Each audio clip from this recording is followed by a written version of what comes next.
What is going on, guys? Welcome back to another video, and happy Thanksgiving for you guys.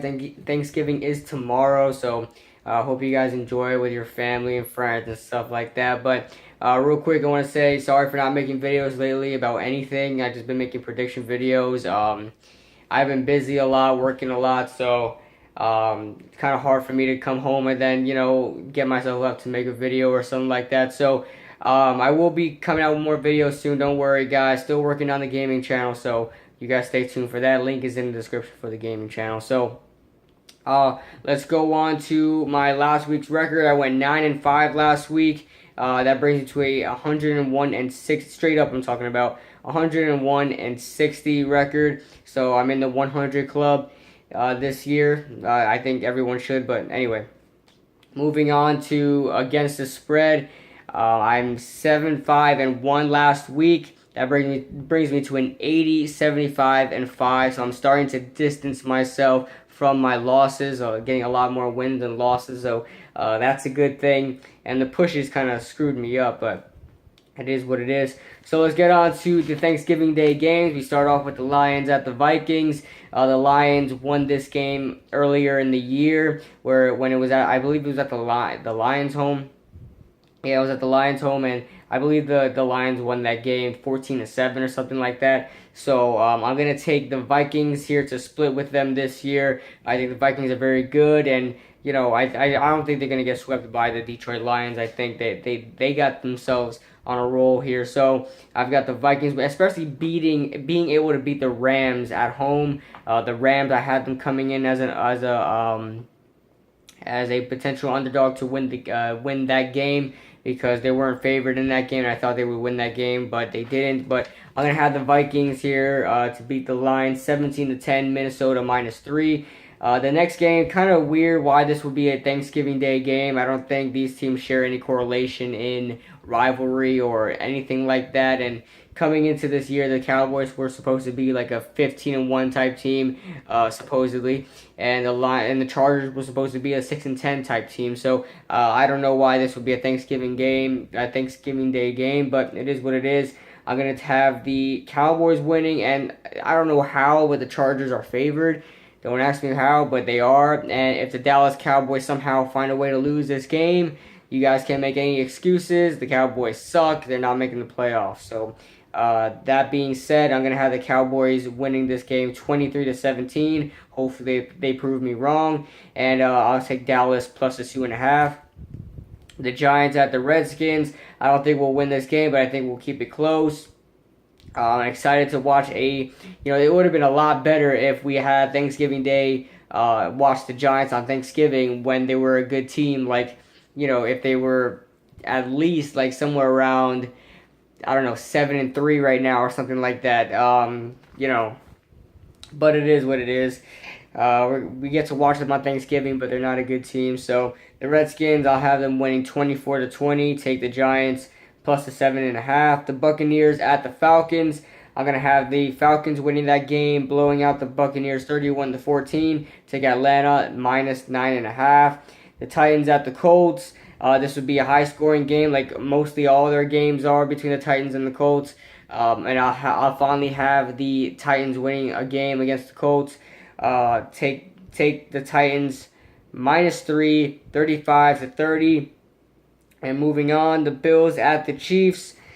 Don't look now, but I don't know how the Chiefs laid an egg against the Giants. The Giants' defense coming in wasn't good, and the fact that we held Kareem Hunt in check, who should be the Rookie of the Year. We held Travis Kelce in check, should be the best tight end in the league right now. Alex Smith having a great year. Alex Smith came into that game with only 1 interception, and we picked him off 3 times. We picked him off twice, and we picked off Travis Kelce once. So there's that. And the Giants had a great game nonetheless, but was that bad? Was that good Giants or bad Chiefs? So I'm starting to think it's bad Chiefs, because this is a typical Andy Reid fashion. They start off very hot in the beginning, and then they slow down. Look at the 2013 season, where they started 9-0 in 2013. They finished 11-5. They went 2-5 after those games. after the 9-0 start, and they lost in the wild card round after they were blowing out the Indianapolis Colts by I'm guessing like over, I can't remember, but I think it was like over 20 points, and they allowed a comeback by Andrew Luck and the Colts, and they won that game. So the Kansas City Chiefs have have the tendency with Andy Reid being there of choking later on in the season, so this may be an indication of that. So keep in mind the Bills may win this game, but for now I'm gonna have the Chiefs winning this game 27-21. By the way, the Chiefs just signed Darrelle Revis, which is kind of weird, but whatever. Anything's better than Terrence Mitchell. So moving on. Yeah, 27-21, take the Buffalo plus the 10. The Dolphins at the Patriots. The Patriots are favored by a whole 16 points. That's way too much in my opinion, especially when facing the Dolphins. The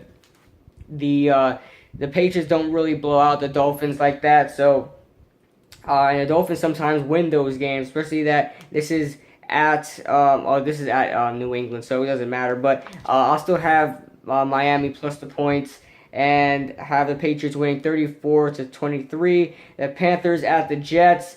I'm going to have the Panthers winning this game. The Jets may have a chance of an upset. I can see it happening, but I have the Panthers winning this game 26-16. Take Carolina minus 4.5. The Browns at the Bengals. The Browns completely suck. The Bengals are looking decent right now. They beat the quarterbackless Denver Broncos at Mile High Stadium, as I predicted. So I'm going to have the Bengals winning this game 27-9. The Bears at the Eagles. The Bears, to me, have no chance. They're playing at the Link. It's hard to play at the Link. I don't know what it is. It's not even that the fans are that loud. I mean, it's just like any other stadium, but I just don't know what it is about the Eagles playing at home. They're very good at home. So I'm going to take the Eagles to win 36-12. Take Philadelphia minus 13.5. The Seahawks at the 49ers. This game ended, I believe, by 3 points, and I think the final score was like 12-9 or something like that. I'm going to have something similar to that. I'm going to have the Seahawks winning that game 15-12. Take San Francisco plus the 6.5. The Broncos at the Raiders. Both these teams completely suck. It's the defense is the problem between the Raiders, but keep in mind the Raiders just fired their defensive coordinator Ken Norton Jr. And you know what happens when they hire a new defensive coordinator, or offensive coordinator, or whatever it is. During the season when they hire in-house and stuff like that, you know what happens? The defense usually plays better, and so I'm going to predict that the defense plays better for the Raiders, and I'm going to have the Raiders winning 16-13. Take Denver plus the 5 though, but Oakland to win the game. The Saints at the Rams. This should be a high-scoring game, very high-scoring game. These two teams are very similar, high-powered offenses. The defenses are decent. The Rams have a better defense obviously than the Saints. The Saints' defense is bad, but it is getting better. It proves itself to be better every single week. So I'm going to say the Rams win this game by a hair, 31-28. Take Los Angeles minus 2.5. The Jaguars at the Colts. The Jaguars at the Cardinals at Arizona.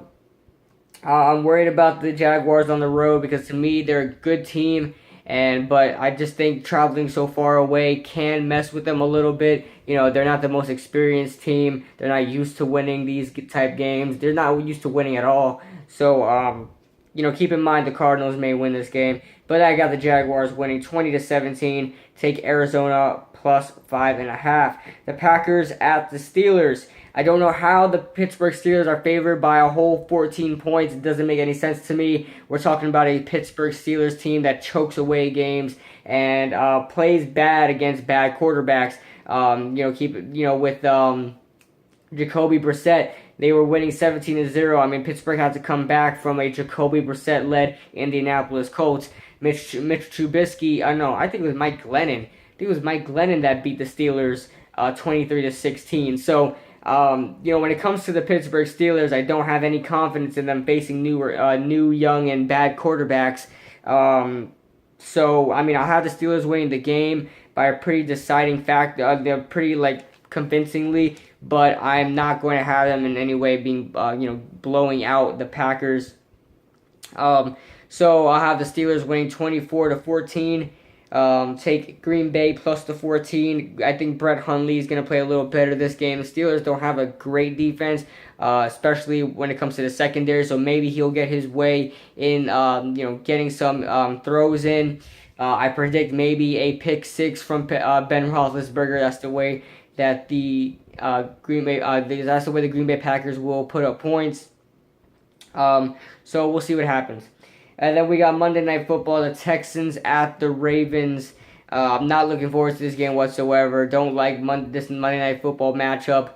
Don't care for the Ravens. Don't care for the Texans now that Deshaun Watson is out. So, I mean, there's nothing really to look forward to. Whitney Merciless gone for the year. J.J. Watt gone for the year. Joe Flacco is not elite, and he's playing like crap. Their wide receivers, not good. The defense for the Ravens is all right. The Texans' defense is all right. Nothing special. So, it shouldn't really be anything to be excited about. So we'll see what happens. But I'll have Houston covering the spread, but losing the game 23-21. So let me know what you guys think in the comment section below. Leave your comments. A lot of you watch these videos, but you don't leave any comments. So go ahead and leave a comment, and I'll see you guys in the next video.